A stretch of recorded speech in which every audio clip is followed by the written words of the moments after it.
Good morning.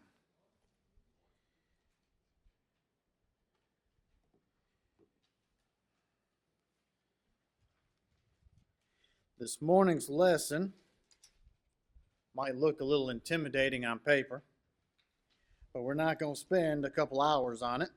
I do know the fellowship meal is coming up, so we will take care of it in the appropriate timing here. But uh, seems like I've had the question box out in the foyer for a bit of time now, and it's kind of been empty for a good period of time. And then all of a sudden, several people had requests of different types, and this is one of those. It's just a topic I hadn't got around to talking about, and by request, it made its way into something to be talked about a little bit sooner rather than later.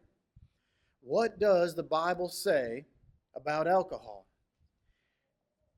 Now, I've extended out the borders of this page so that I could get what I have on here, but there is still more to be said that is found in the Bible. But this sums it all up, at least it looks to be a good summarization of it. And I tried to get a wide enough view of it to try and get the idea behind it. So as we look through this, we see in what does the Bible say? And all I'm looking at is just the Bible only. We could look at what mankind has said. We can look at what laws have been made and have been taken away. But those change depending on who is in the seat at the time and what their worldview is. So none of that is material. And so Paul says this in 1 Corinthians 2, verses 1 and 2, "And I, brethren, when I came to you, did not come with excellence of speech or wisdom, declaring to you the testimony of God." Verse 1 just says, I'm not coming to be fancy or anything else. I'm coming with the testimony of God. And verse 2 puts the focus into it. "For I determined not to know anything among you except Jesus Christ and Him crucified." Your past lives, what's going on, the little cliques that are there, the skirmishes between each other, I don't care. My focus is the testimony of God and Jesus Christ and Him crucified. What I care about is the Word of God, not personal feelings, not personal desires, not the laws of the land. I am coming with the law of Christ. And so throughout this sermon here and through this pulling of the scriptures, I'm trying to bring the same attitude and ideas. There are a lot of scriptures, and I'm going to run them up on the PowerPoints today because there are quite a few, and highlight out what is being done. Starting off with, if we don't know where to start in the beginning. Starting at the Old Testament, what does it teach about alcohol?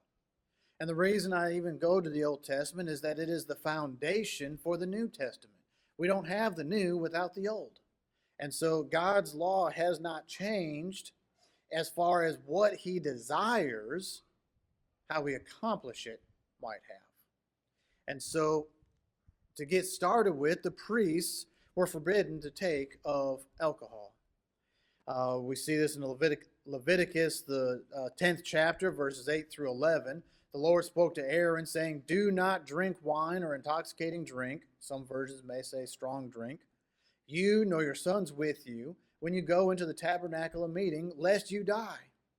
It shall be a statute forever throughout the generations, that you may distinguish between holy and unholy, between clean and unclean, that you may teach the children of Israel all the statutes which the Lord has spoken to them by the hands of Moses." If we go backwards a couple verses, we see that this is where Aaron's own sons, Nadab and Abihu, went and offered strange fire to the Lord in their service as priests and were consumed by that fire. Interesting that immediately after that, we have this direction of do not drink wine or intoxicating drink. I do believe there is a correlation between verse 7 and verse 8. We must know what it is that we're doing. Distinguish between holy and unholy, between unclean and clean. You may teach your children all the statutes. We see in Proverbs chapter 31 that the civil leaders were forbidden to partake of alcohol to keep their judgment clear. We see here, it is not for kings, O Lemuel, it is not for kings to drink wine, nor for princes intoxicating drink, lest they drink and forget the law, and pervert the justice of all afflicted. If I were to go before a leader or ruler, I would hope that their judgment would be clear, so that I can, when I am talking to them, they are able to easily understand me. They can piece together the parts of the puzzle and rule justly.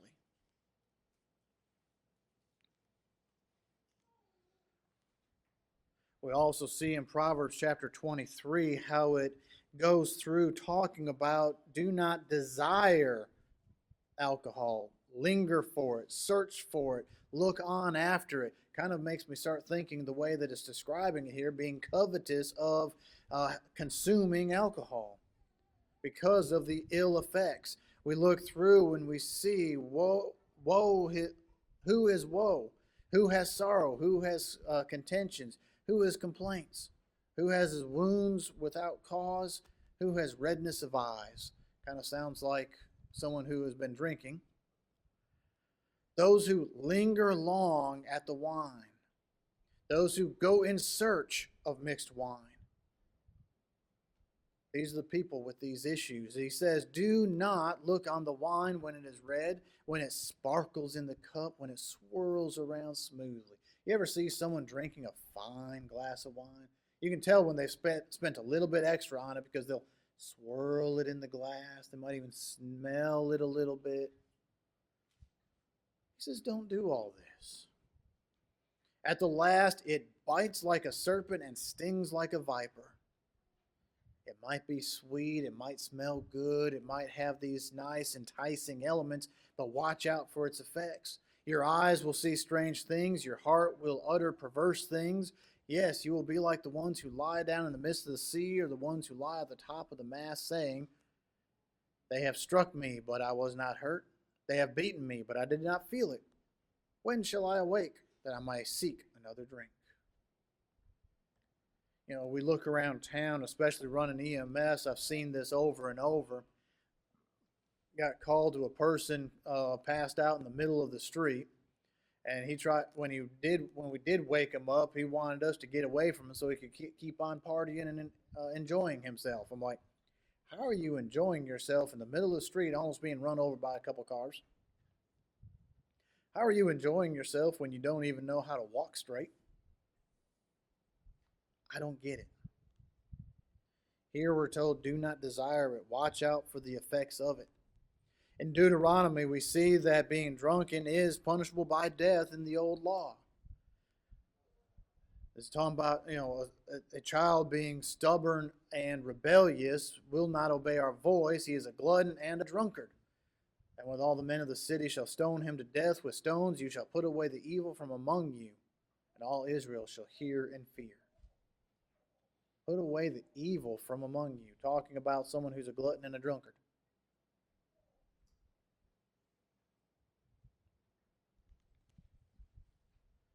Alcohol is described in the Old Testament in many ways. Proverbs covers several of them here. Talks about being a mocker, a brawler, and not wise. 23:21, the drowsiness will clothe a man with rags. For the drunkard and the glutton will come to poverty. Proverbs 4, talking about do not walk in the way of evil. Avoid it. Do not travel on it. Turn away and pass on.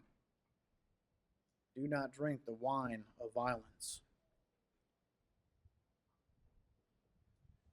And in Daniel, when they are brought into captivity and put under the king's rule and told to have their take of the king's table and take of his feast and take of his drink, Daniel says, I will not defile myself from the king's table. And he talked with the head eunuch who was afraid for his life if they didn't follow the orders, and said, just give us something plain and see if we do not prosper. And they were able to. And he won sight and favor.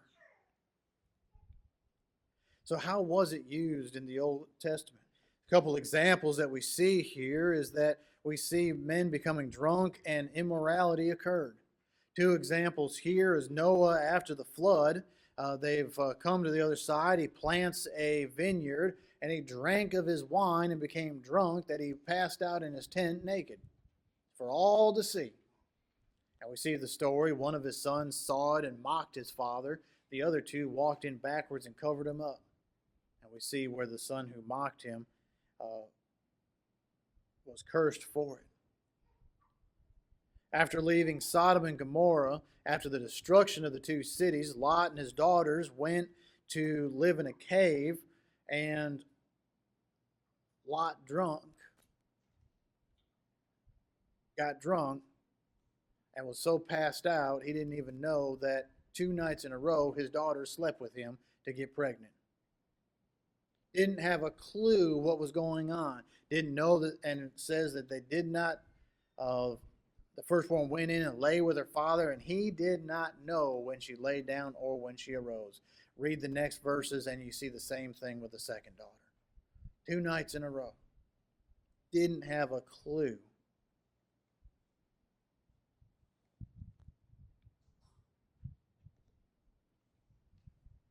We see errors being made.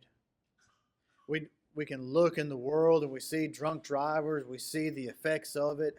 Not all things affect just the person who drinks. In this case here, the priests and the prophets commit errors.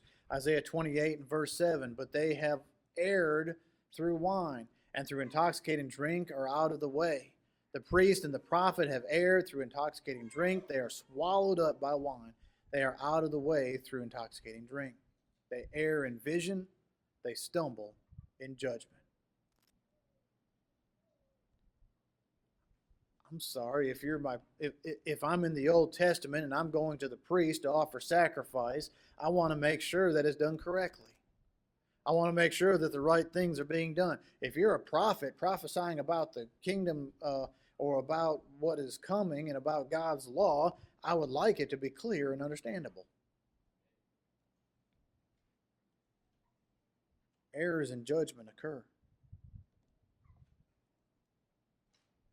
Did find 2 examples of where alcohol not being used was complimented.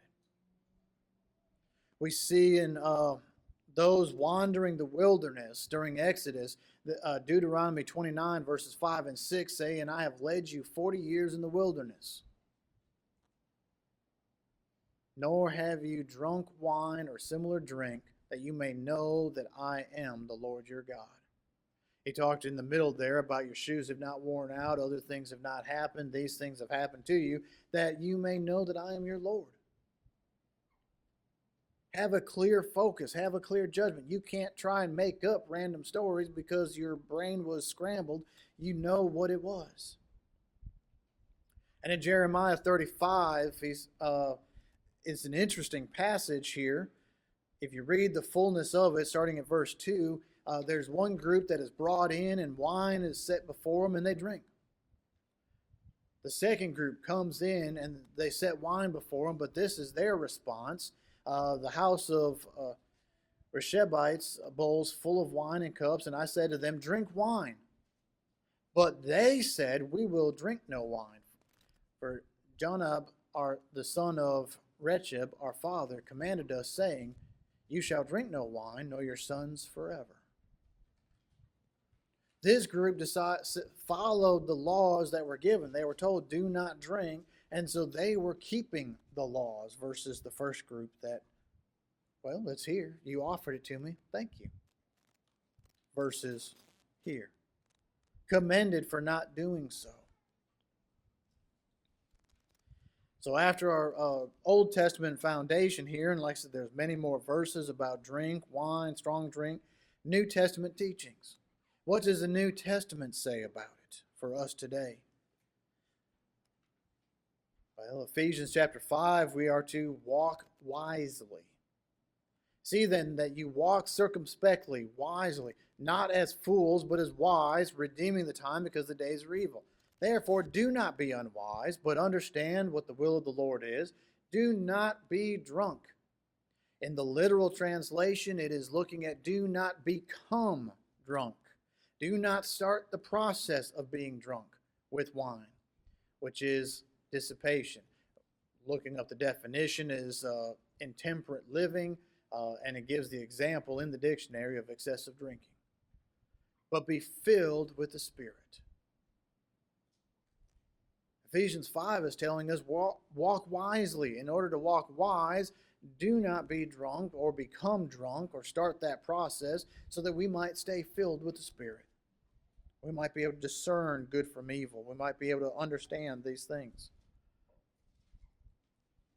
If we look at the qualifications for church leadership and our elders and deacons, it says a bishop then must be blameless, the husband of one wife, temperate, sober-minded, of good behavior, hospitable, able to teach, and not given to wine.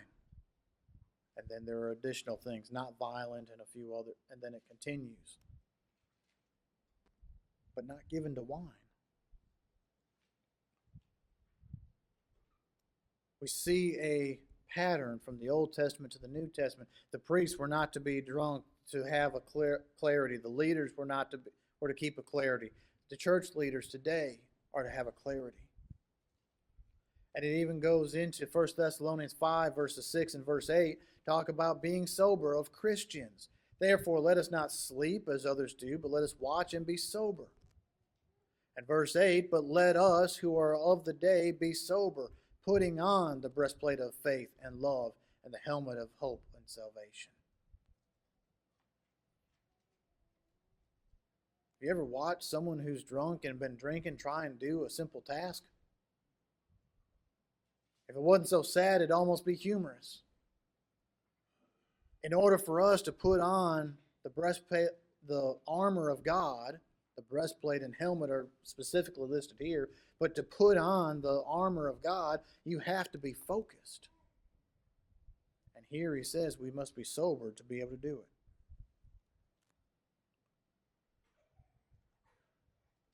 Something to think about as we look at the way wine or strong drink is used in the Bible.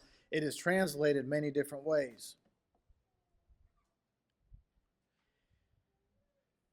Wine is represented by research about 10 different Hebrew words and 3 Greek words. And I am by no means a Greek or Hebrew scholar.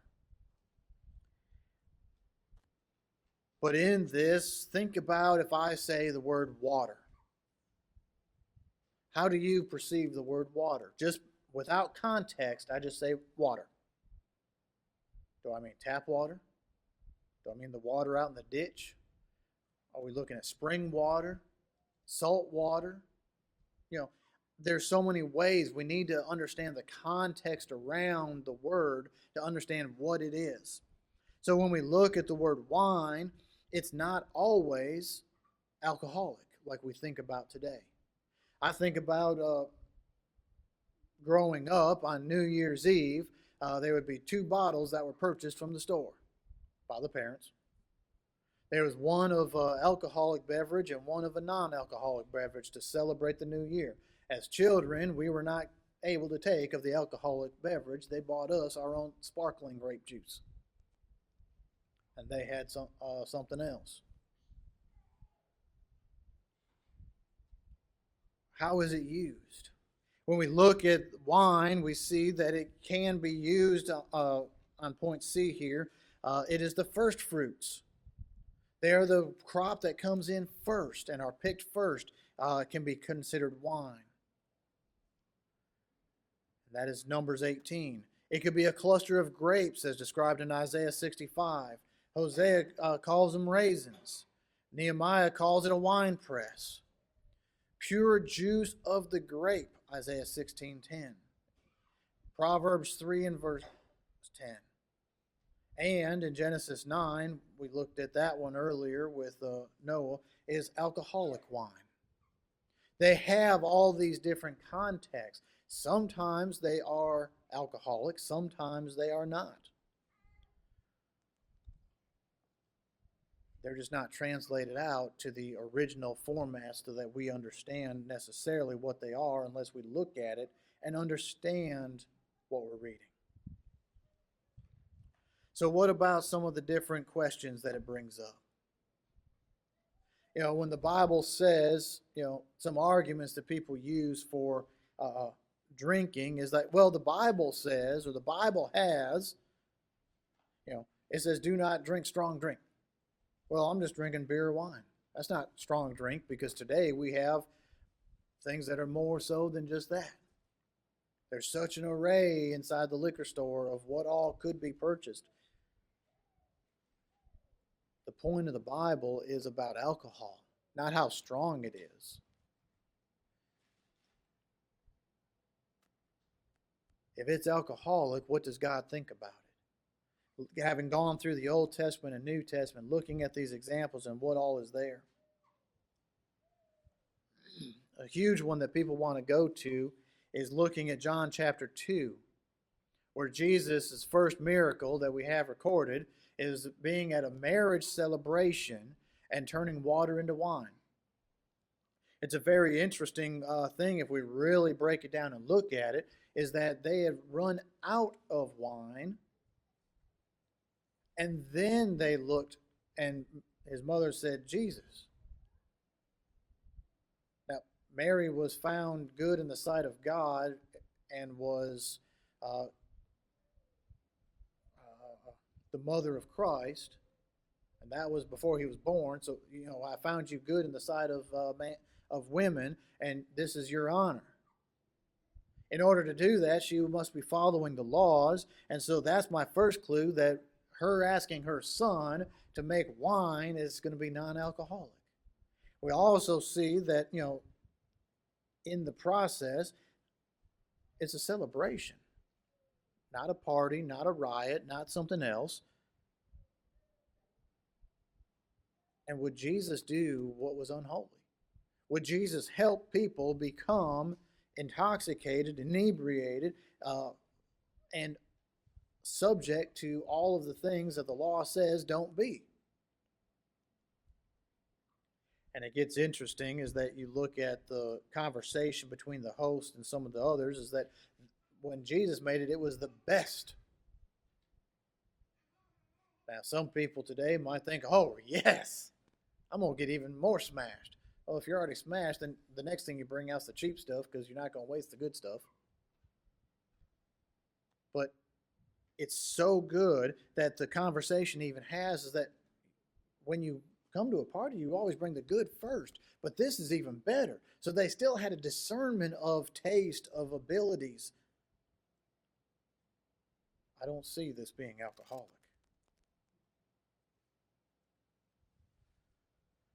But on the side of the possible for alcoholic wine usage, we do have the account in 1 Timothy 5:23, where Timothy was told to drink a little wine for thy stomach's sake and all of his ailments. The language there is not specific to whether it was or was not alcoholic. We don't have that account. If it was not, we can look at it by the pure concept that, instead of drinking potentially contaminated water, hygiene was not the greatest. The water sources were not the greatest. So instead of just doing that, take a little grape juice. How many good properties are in the grapes, the fruit of the vine? Christ used it as an illustration many times about being the vine dresser, being the vine, the branches of the vine, utilizing the fruit of the vine. We utilize that as the Lord's table, the non-alcoholic fruit of the vine. It has beneficial properties. But then we also have the idea, okay, what if it was alcoholic? Well, that would kind of make sense that Paul would have to tell Timothy that it was okay to do it, because throughout Timothy, Paul is telling him to stay focused on the faith, to keep up the admonition of doing good and right. But we also see it says drink a little. How much medicine do we really drink or take? If we go down to the store and get some cough syrup, it comes in a small bottle. Do we drink the whole thing? We take a little. And he is being told to do this just for his stomach's sake and for his conditions. Not as a social drinking atmosphere, not as a go out and buy as much as you want and drink as much as you want. A very specific purpose, a very small amount. Again, the text is not clear if it is or is not alcoholic, so looking at both sides, if it were or were not.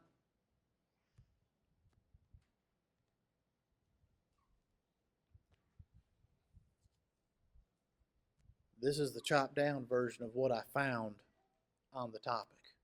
This is, believe it or not, with the fullness of what is here. The Old Testament priests were forbidden to partake of the alcohol. In the New Testament, something to think about is all Christians are priests. We are part of the priesthood. And we are the part of the perfect tabernacle. Our bodies are that tabernacle. We're part of the church. If it defiled the congregation back then, the people, would it not do the same still today? When Christ's death on the cross and blood sacrifice, he fulfilled the old law, brought in the new covenant. However, God's nature remained the same. We're not bound by the laws of the Old Testament. However, we see the principles still apply in the new. He just brought a newness of depth into it. So if this is how God describes alcohol in his word, and we are called to be pure, perhaps we ought to consider if God would be pleased with the consumption of alcohol or with what we have in our fridge or what we order when we go out. As someone who used to drink alcohol, not necessarily in excess, I can count the times on one hand that I actually went to excess. Looking at what the Bible says, I quit alcohol quite a bit of time. I don't even know how long ago now. 15, 20 years, somewhere in there. I don't know. It was a little bit after I became a Christian because I didn't know what all the Bible had to say about it. After I learned it, I gave it up. I had a couple partial bottles left when I learned the truth about alcohol and what God found pleasing and displeasing, and those bottles went down the drain. I didn't say, well, let me just finish this one off. I wasn't about excess. I was full capacity of my functions, but yet, looking at the nature of God and what he says, are we willing to stop and think about that? What does God say? What is God's focus about any subject and topic? This morning was about alcohol. We see where he does not seem to have a very high regard in becoming or being drunk. Imagine how much money people would still have. Imagine how fewer homeless people, how many people that would still have their jobs, how many people would not be getting in fights with their spouses or family, how many jail cells would be empty right now. How many families wouldn't be hurting right now? Are we willing to focus on God's word and look at what he has to say about it? Again, there's plenty more about this in the Bible, but the topics are covered. If you know of something that I missed, let me know, but it should all be covered in this. What do we do going forward? We need to have ourselves focused towards serving God. Do we want to be counted as those that God is approved of? Let's go that direction. Let's help one another get there. If there's any need of the invitation, we offer it now while together we stand and sing.